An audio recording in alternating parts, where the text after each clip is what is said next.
Hello fellow tankers, this is Dauntless, and today I'm going to be playing in my Tier 8 Chinese heavy tank, the 110. Now, the 110 is probably my least played Chinese tank, and probably my least favorite actually in the game above Tier 6, and this is because its characteristics are very un-Chinese. As you know, every nation kind of has their own thing, kind of like the French have their autoloaders, the Americans have their gun depression, and the Chinese have their big guns. You know, they have their inaccurate, high damage guns. And the 110 really is a disappointment to me because it has kind of a wimpy top gun. While it does boast good accuracy and high penetration for its tier, it really is kind of subpar in terms of being able to scare or intimidate other vehicles with the low alpha. When you play a heavy tank, you expect to, intimidate your enemy when you come around a corner. They don't want to be hit by you, but when they get hit by a 320 roll from the 110, they kind of just shrug it off and hit you back for like 400, and it makes trading shots very ineffective. And that's the primary reason why I don't like this tank. It kind of plays like a medium, but at the same time, it really doesn't have the mobility to play like a medium. Its armor is decent, but I really don't like the pike nose either, which forces you to point your armor directly at a tank in order to try to ricochet shots. And because of that, side scraping can be ineffective because when you come around the corner at something at this angle, you end up exposing your pike at an angle, and enemies will have an easy time penetrating this area as you try to side scrape. So other players might enjoy this tank more than I do, just because the gun does boast pretty good DPM. It kind of reminds me of the gun on the T-54, the Tier 9 Soviet medium tank, and it does have 265 penetration with its APCR rounds, and it is relatively accurate. So if you kind of are into the more of the relocating and sniping form of a heavy tank, you may like this vehicle. But for me, if you're trying to get in close and brawl, it can be kind of a disappointment. Anyway, we'll get into some pre-game analysis here. This game was pretty even. They have an IS-3 that's a good player, and he's most likely going to be pushing into the city, but really I'm not too worried about him. I have a good WZ player on my team that's a top tier, and he'll most likely be the one pushing the city, and I will be able to follow his lead. In terms of tanks, they do have a lot of heavy tanks, a lot of slow vehicles, and to me that means they're going to be pushing this city area very, very hard. And because their team is not the greatest, and we do have a superior Tier 9 player on our team, I feel like we're going to kill them relatively quickly, and I want to be able to farm as much damage as possible. There are no artillery on the game, so there's nothing to worry about there, and we'll just get started. Let's get this show on the road. So from the beginning, I decided to push into this D4 area. When I played this map, this is my favorite place to push initially because it allows you to get shots up into this corridor if you're in a fast vehicle like this. I mean, this vehicle isn't the fastest, but it is fast enough to get some initial shots as slower heavies try to push across here. So I'm going to scoot down here really quick and see what I can see. There we go, quick snapshot. That was actually a pretty good shot, if you ask me, into the side of the SU-122.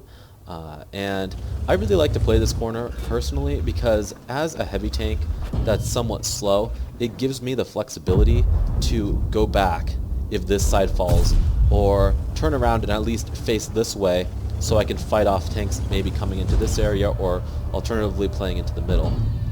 And you'll see here the impressive armor of the 110 if you're pointing the armor correctly or being shot in the turret, where I just bounced 4 shots of the T-54E1. The T-54E1 doesn't have the greatest penetration. I believe its AP rounds have, I think, 210 pen, which is pretty low, but I was able to shrug off 4 shots in a row from that, and then also a shot from the KV-4. So if you do angle this tank correctly and play it like this, you will be able to bounce quite a few shots.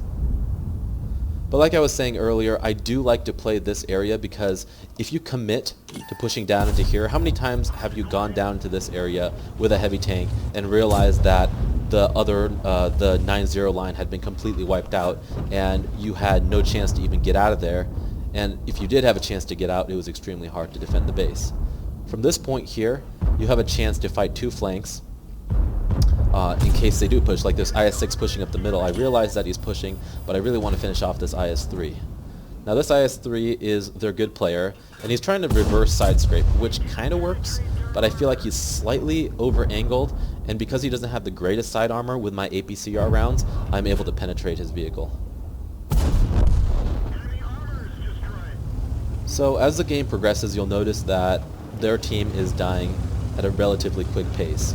We're holding off the 9-0 line quite well, and the city is being taken quite well. And my thought here is I need to get as much damage as possible before the game ends.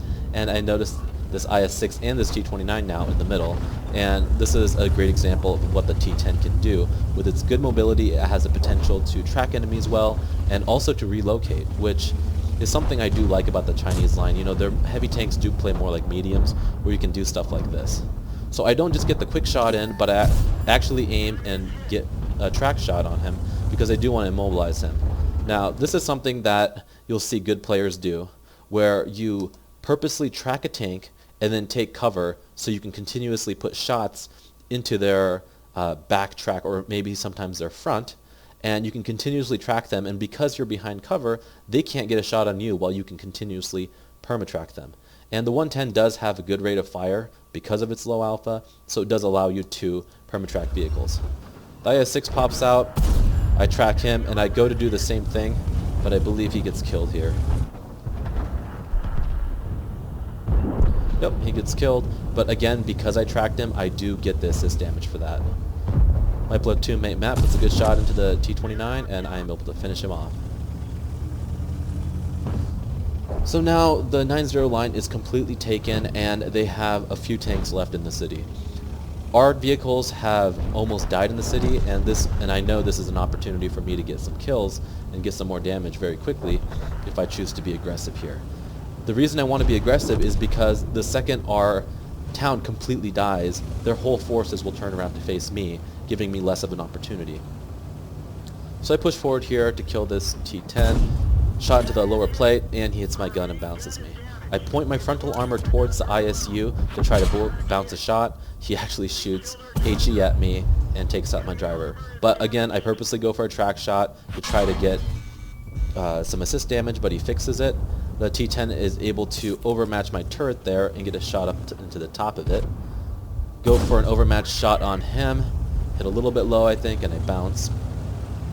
And I'm going to move forward. The Patriot is being patriotic here and pushing the T-10, and the KV-4 gives me his profile. Put a shot into him. This T-10 really wants me. He is able to put a shot into me, and I finish him off with his lower plate. So now you see the potential of the T-10 when you play aggressively like this. I bounced quite a few shots, and within 5 minutes of playing, I was able to rack up 3,000 damage and 4 kills. So you'll see right here where the 2 shots went in from the T-10. And granted, the T-10 does have high pen, and depending on how it's angled, I could probably bounce him if I was pointed straight at him, but he could easily pen my lower plate.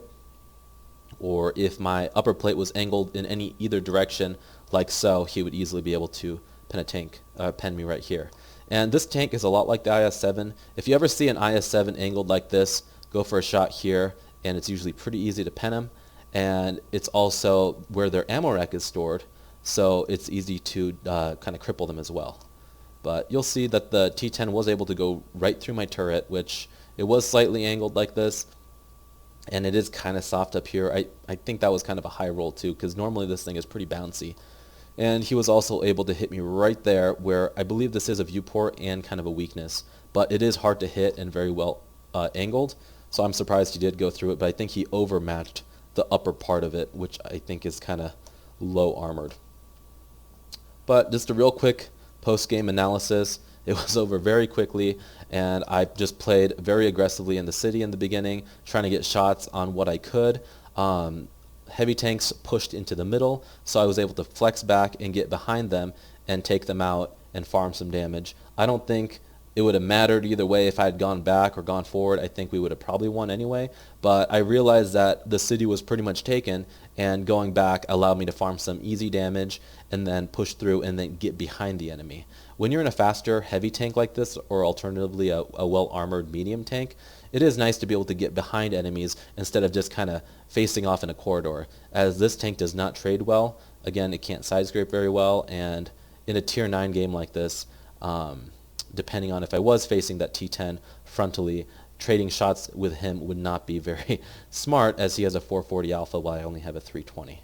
And yep, anyway, that's it. Just a really quick game in my T10 to kind of show you what it can do and how you should be playing it. You really shouldn't play it as a frontline brawler, but you should play it more as a second line sniper and flanker. But again, it does have some good armor, so you can take advantage of that. So hopefully you guys liked that replay. If you did, I would have really appreciated it if you guys liked, and if you haven't already, go ahead and subscribe to my channel for more replays like this in the future. I also have a Facebook and a Twitter. If you choose to follow me on there, I will be updating new videos and content that I post quite often. So go ahead and do that if you're interested in getting updates. So thanks again for watching, guys, and I'll talk to you guys later.